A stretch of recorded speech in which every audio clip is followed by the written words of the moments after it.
I declare before you all that my whole life, whether it be long or short, shall be devoted to your service and to the service of our great imperial family to which we all belong.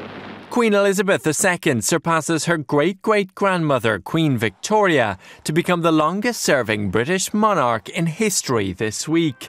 The 89-year-old takes the crown on Wednesday, reigning for 63 years and 217 days, and it all began in the early 1950s.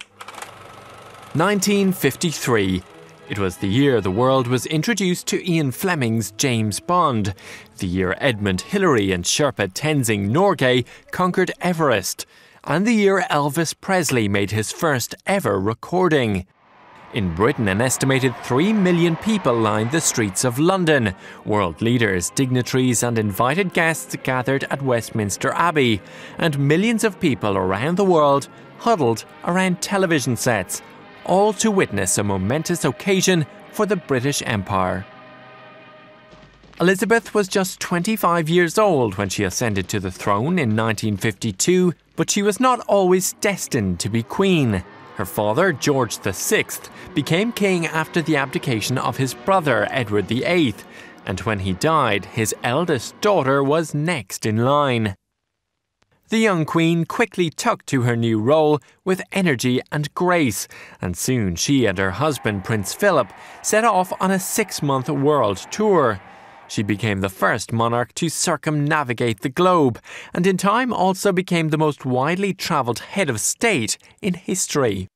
In 1977, the Queen celebrated her Silver Jubilee. In a sign that the monarchy had not been damaged by the turbulent 1960s and 70s, millions of people took part in street parties to honour the Queen around the country. The 1990s was a difficult decade for the Queen and her family. 1992 saw Windsor Castle badly damaged in a fire, and the disintegration of the marriages of 3 of the Queen's children. In 1997, Princess Diana was killed in a car accident in Paris. I want to pay tribute to Diana myself. I, for one, believe there are lessons to be drawn from her life and from the extraordinary and moving reaction to her death.